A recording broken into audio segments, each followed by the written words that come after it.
Mountain Mitsubishi of Hickory Service Department replaces air filters and cabin air filters for only $75. Hello and welcome. This is the WHKY News for Tuesday, June 18th. I'm Ralph Mangum. The WHKY News is back on over-the-air television Monday through Friday on channel 14.2 and on Compass Cable in Morganton. You can also find us at WHKY.com and on YouTube. In today's top stories, an employer in Conover has announced some upcoming layoffs. WHKY's Arianna Mack has more. Reporting for WHKY in Conover, where a local FedEx office is reportedly cutting positions. The FedEx Ship Center, located off of Fairgrove Church Road in Conover, will close before the year's end. An estimated 66 couriers and 3 managers will be laid off. Details were not released on how the closure could impact package delivery or services in the area.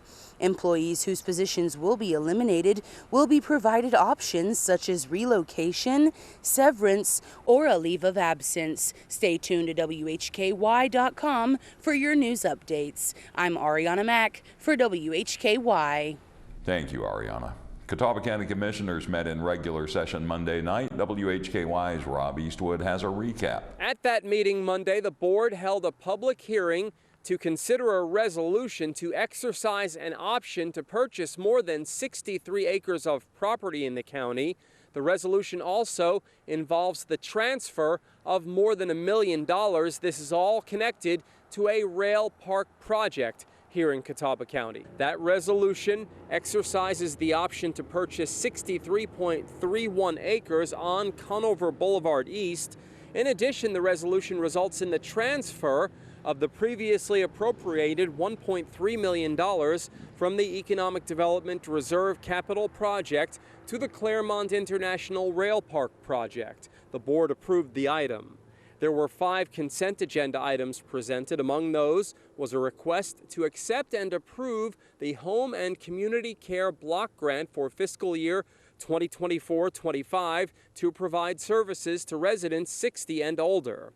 Another item on the consent agenda was a recommendation from the Finance and Personnel Subcommittee requesting the board accept and appropriate legislatively directed grant funds. The amount of the funding is $125,000 for support of the Catawba County Veterans Treatment Court Program. Commissioners approved all 5 of the consent agenda items.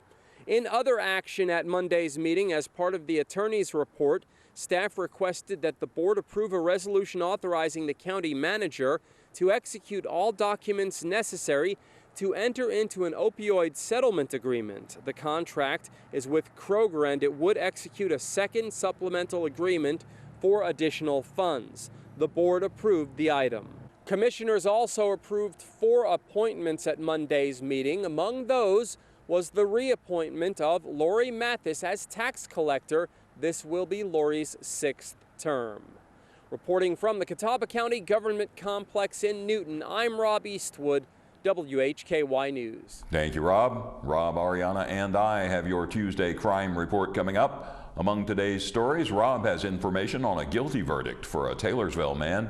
I have 2 arrests in connection with a larceny at East Burke High School, and Arianna has 3 Caldwell County arrests, including 1 suspect jailed on a $110,000 bond.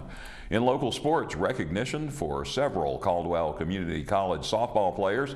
And then it's all about Appalachian State with baseball, softball, and tennis from Boone. In community focus, the Rotary Club of Hickory has awarded grants to a number of local nonprofit organizations, and we'll also find out what Hickory's Community Appearance Commission has been up to. Mostly cloudy today with a high in the mid-80s. It'll get a little warmer each day this week until we reach the low 90s by Saturday and Sunday. It looks like we'll stay in the 90s into at least the middle of next week with no good chance of rain until next Tuesday or Wednesday or so. An up-to-date forecast is always there for you at WHKY.com. And of course, all of the WHKY news is posted at WHKY.com and on our YouTube channel. I'm Ralph Mangum. You are watching the WHKY News.